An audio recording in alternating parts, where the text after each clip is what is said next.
എന്നെ super star എന്നൊക്കെ വിളിച്ചതിൽ വലിയ സന്തോഷമുണ്ട്. പക്ഷെ നാളെ മകളായിട്ടും അഭിനയിക്കാനുള്ള അവസരം ഉണ്ടാവട്ടെ. ഇന്ന് കൂതന എന്ന് പറയുന്ന സിനിമയിലാണ് ആദ്യമായിട്ട് എനിക്കൊരു റൊമാൻറ്റിക് ട്രാക്കും ഒരു നായികയും ഒക്കെ കിട്ടുന്നത്. ഓക്കെ, എങ്ങനെയുണ്ട് ട്രെയിലർ? ഇഷ്ടപ്പെട്ടോ? ഫസ്റ്റ് റെസ്പോൺസ് നിങ്ങളിലാണ് അറിയേണ്ടത്. Okay, thank you so much. ഈ സിനിമ ഞാൻ ഭയങ്കര കൺവിൻസ്ഡ് ആയിട്ടുള്ള ഒരു സിനിമയാണ്. എനിക്കിതിൻ്റെ കഥ കേട്ടപ്പോൾ മുതൽ ഈ സിനിമ ചെയ്യണമെന്നും അത് ഞാൻ ഭയങ്കര എക്സൈറ്റഡ് ആയിരുന്നു.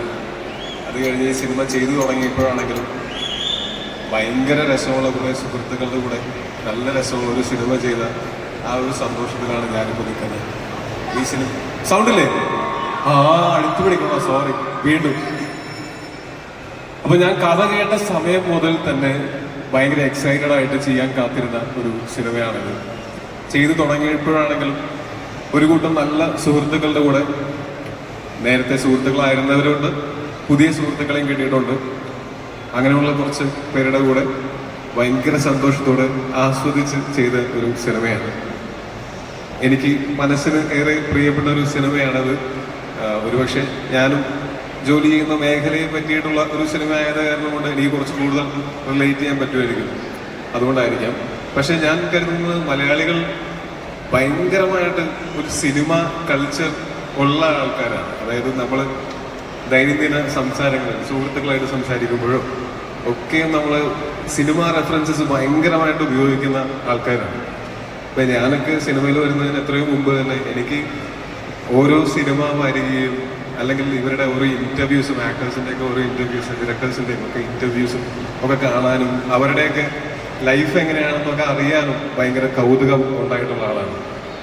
അപ്പോൾ ഈ സിനിമ കുറച്ച് ആക്ടേഴ്സിൻ്റെയും ടെക്നീഷ്യൻസിൻ്റെയും ഒക്കെ ലൈഫ് എങ്ങനെയാണ് നമ്മൾ കാണുന്ന ഇൻസ്റ്റഗ്രാമിലും ഫേസ്ബുക്കിലൊക്കെ കാണുന്ന ഫോട്ടോസിനപ്പുറം ഇവരുടെ ലൈഫ് എന്താണ്, നമ്മൾ ഈ കാണുന്ന 2 മണിക്കൂർ 2.5 മണിക്കൂറുള്ളൊരു സിനിമ ഇവർ 100 ദിവസം കൊണ്ടൊക്കെ ഷൂട്ട് ചെയ്യുന്ന സമയത്ത് ഓരോ ദിവസവും 1 മിനിറ്റൊക്കെ ഫൂട്ടേജ് ഉണ്ടാക്കുന്ന ആ പ്രോസസ്സിൻ്റെ പിന്നിൽ നിങ്ങൾ അരങ്ങിൽ കാണുന്നതിനപ്പുറം അണിയറയിൽ പ്രവർത്തിക്കുന്ന ഒരുപാട് പേരുണ്ട്, ഒരുപാട് ഡിപ്പാർട്ട്മെൻറ്റുകളുണ്ട്.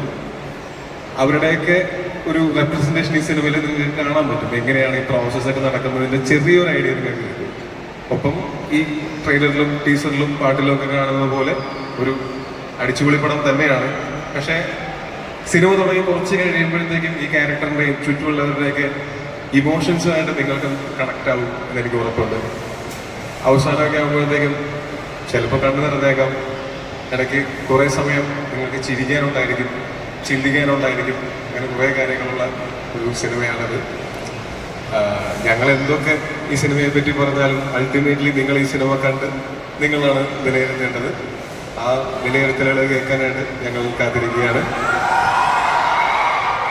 ഒപ്പം ഇവിടെയുള്ള എന്നെ സൂപ്പർ സ്റ്റാർ എന്നൊക്കെ വിളിച്ചതിൽ വലിയ സന്തോഷമുണ്ട്. പക്ഷെ എനിക്ക് പേടിയാണ് സൂപ്പർ സ്റ്റാർ ആവാൻ. പക്ഷെ താങ്ക് യു സോ മച്ച് എന്നെ ഈ ക്യാരക്ടറായിട്ട് കണ്ടതിൽ. സുബിനും പിന്നെ ദിവ്യയും ഞാനും ഒരുമിച്ച് അഭിനയിച്ചിട്ടുള്ള സിനിമകളിൽ എൻ്റെ സഹോദരിയായിട്ടും ഭാര്യയായിട്ടും ഇപ്പോൾ എൻ്റെ അമ്മയുടെ ചെറുപ്പകാലമായിട്ടും അങ്ങനെ വേണം പറയാനായിട്ട്, അങ്ങനെ അല്ല അമ്മയായിട്ട് എന്ന് പറയാൻ പറ്റില്ല. നാളെ മകളായിട്ടും അഭിനയിക്കാനുള്ള അവസരം ഉണ്ടാവട്ടെ എന്ന് ആശംസിക്കുന്നു. പിന്നെ ഈ സിനിമയിൽ ഡേവിഡ് പടിക്കലിൻ്റെ ആദ്യത്തെ ഹീറോയിനാണ് ആൻ ബാവ എന്ന് പറയുന്ന ഭാവന ചെയ്ത ക്യാരക്ടർ. കോയിൻസിഡൻഷ്യലി ഈ സിനിമയുടെ ഷൂട്ട് തുടങ്ങുന്ന സമയത്താണ് ഞാൻ ഇവരോട് പറയുന്നത് എൻ്റെ ആദ്യത്തെ നായിക കൂതന എന്ന് പറയുന്ന സിനിമയിലാണ് ആദ്യമായിട്ട് എനിക്കൊരു റൊമാൻറ്റിക് ട്രാക്കും ഒരു നായികയും ഒക്കെ കിട്ടുന്നത്. ചെറുതെങ്കിലും ഒരു ട്രാക്ക് കിട്ടുന്നത് എന്താ കൂടെ. അപ്പോൾ എൻ്റെ ആദ്യത്തെ നായികയാണ് ഭാവന. കുറേ വർഷങ്ങൾക്ക് ശേഷം സ്ക്രീനിൽ ഒരുമിച്ച് വരാൻ സാധിച്ചത് വലിയ സന്തോഷം. ഞാൻ ഈ ഇരിക്കുന്ന ഓർഡറിലാണ് പറയണേ, ഹൈറാർക്കിയിലല്ലേ, നോക്കി പറയാം.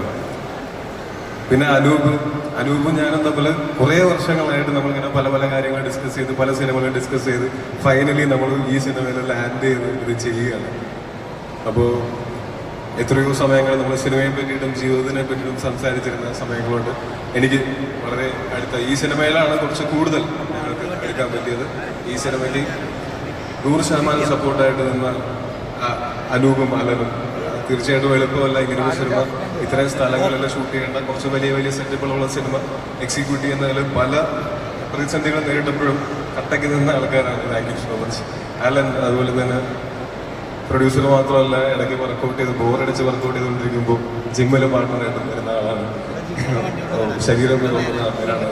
Thank you so much. അപ്പോൾ ഇത്രയോട്ട് സിനിമയുടെ കൂടെ നിന്നാലും ചന്തുവിനെ ഞാൻ ഈ സിനിമയുടെ സെറ്റിൽ ആ സീൻ അഭിനയിക്കാൻ വരുന്ന ദിവസമാണ് ഞാൻ ശരിക്കും പരിചയപ്പെടുന്നത്. അതിന് മുമ്പ് ഞാൻ മഞ്ഞുമൽ ബോയ്സിന്റെ ലൊക്കേഷനിൽ പോയപ്പോൾ ഒരു ബ്രീഫ്ലി പരിചയപ്പെട്ടിട്ടുണ്ട്. ഞാൻ സലീവേട്ടൻ്റെ കൂടെ 1-2 പടങ്ങളൊക്കെ ചെയ്തിട്ടുണ്ട്. എനിക്കിങ്ങനെ കാണുമ്പോൾ ഭയങ്കരമായിട്ട് സലീവേട്ടൻ്റെ അത് ആ ഒരു ആറ്റിറ്റ്യൂഡിലും ഉണ്ട്. അത് ഭയങ്കര രസമുള്ള, ആരെയും പ്ലീസ് ചെയ്യാത്ത, അത്യാവശ്യം വെട്ടി തുറന്ന് എന്നാൽ ഹ്യൂമറൊക്കെ ഉള്ള നല്ല രസമുള്ള ആളാണ്. നല്ല ഭാവിയുള്ള ആക്ടറുമാണ്. ഒരുമിച്ച് അഭിനയിച്ചതിൻ്റെ വെളിച്ചത്തിൽ പറയുകയാണ് ഓൾ ദി ബെസ്റ്റ്. ഗംഭീരമാണ്. ബാലു എൻ്റെ വളരെ അടുത്ത സുഹൃത്താണ്. ഞങ്ങൾ പണ്ട് ഒരു സിനിമയിൽ ഞാൻ അഭിനയിച്ചൊരു സിനിമയിൽ ഒന്നാലൊന്നും മഹായുദ്ധം എന്ന് പറയുന്ന സിനിമയിൽ ഗസ്റ്റ് അപ്പിയറൻസ് അഭിനയിക്കാൻ വന്ന അന്ന് മുതൽ ആണ് ഞങ്ങൾ തമ്മിലുള്ള സൗഹൃദം തുടങ്ങുന്നത്. പിന്നീട് ഞങ്ങൾ തരംഗവും കുപ്രസിദ്ധ പേരും തുടങ്ങിയിട്ടുള്ള സിനിമകൾ കണ്ടു. പക്ഷെ എപ്പോഴും നമുക്ക് ഒന്ന് ഫോൺ വിളിച്ച് സംസാരിക്കുമ്പോഴാണെങ്കിലും അല്ലെങ്കിൽ നേരിട്ട് കാണുമ്പോഴും ഒക്കെ ആ ഒരു സൗഹൃദവും ആ വാക്തും ഒക്കെ കിട്ടിയിട്ടുള്ള ആളാണ്. ഈ സിനിമയിലാണെങ്കിലും ബാലു, സൗഭികയും സുരേഷ് ചേട്ടനും ഒക്കെ ആയിട്ട് ഞങ്ങൾ 4 പേർക്കായിരുന്നു ഏറ്റവും കൂടുതൽ കോമ്പിനേഷൻ സീൻസ് ഉണ്ടായിരുന്നത്. വളരെ എൻജോയ് ചെയ്യുന്നുണ്ട്. ഈ സിനിമയുടെ നാളെ ഈ സിനിമ ഇറങ്ങിയിട്ട് ഇതിൻ്റെ റിസൾട്ട് എന്തായാലും ഞാൻ ഈ സിനിമയിൽ എനിക്ക് ചെറിഷ് ചെയ്യാനുള്ള കുറേ മെമ്മറീസ് ഷൂട്ടിംഗ് സമയത്ത് തന്നെ ഉണ്ടായിട്ടുള്ളൊരു സിനിമയാണ്. ഓക്കെ. പിന്നെ നമ്മുടെ ഡയറക്ടർ ജീൻ എനിക്ക് ഭയങ്കരമായിട്ട് റിലേറ്റ് ചെയ്യാൻ പറ്റുന്ന ഒരാളാണ്.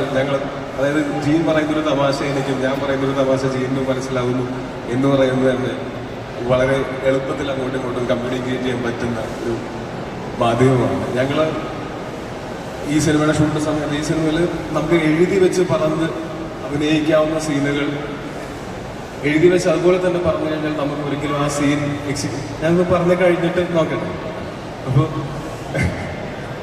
അപ്പോൾ അങ്ങനെ എഴുതി വെക്കാൻ പറ്റാത്ത പോലുള്ള സീനുകൾ ഇതിനകത്തുണ്ട്. അതിൻ്റെ ഒരു ബേസിക് സ്ട്രക്ചർ എഴുതി വയ്ക്കാൻ പറ്റും. അതിന് പുറത്ത് നമ്മൾ എല്ലാവരും കൂടെ ഡിസ്കസ് ചെയ്തും പെർഫോമൻസിൽ അത് പരമാവധി എൻഹാൻസ് ചെയ്തും ഇംപ്രൂവൈസ് ചെയ്തും ചെയ്യേണ്ടതാണ്. അപ്പോൾ അതിന് ഒരു ആക്ടർ എന്നുള്ള നിലയ്ക്ക് ഒരു സ്പേസും അതിനപ്പുറത്ത് ഒരു സൗഹൃദം ഉള്ളത് കൊണ്ട് തന്നെ അങ്ങോട്ടും ഇങ്ങോട്ടും നല്ലതാണെങ്കിൽ നല്ലതാണെന്ന് ഇങ്ങോട്ട് പറയാനും മോശമാണെങ്കിൽ മോശമാണെന്ന് പറയാനും ഇങ്ങനെ ചെയ്തോട്ടെ ഇന്ന് അങ്ങോട്ട് ചോദിക്കാനും ഒക്കെ ഉള്ളൊരു സ്പേസ് തന്ന വൈകുന്നേരങ്ങളിൽ എല്ലാവരും കൂടെ ഒരുമിച്ചിരുന്ന കമ്പനി തന്ന എല്ലാവർക്കും നന്ദി. ജീവനും പ്രത്യേകിച്ച് നന്ദി. എന്നെ ഈ കഥാപാത്രമായിട്ട് കണ്ടതിനും ത്രൂ ഔട്ട് ദ ഷൂട്ട് കൂടെ നിന്നതിനും താങ്ക് യു സോ മച്ച്. ഇതിന് ആ കൊറിയൻ സിനിമയിൽ വന്നത് പെൺകുട്ടിയെ പോലിരിക്കുന്ന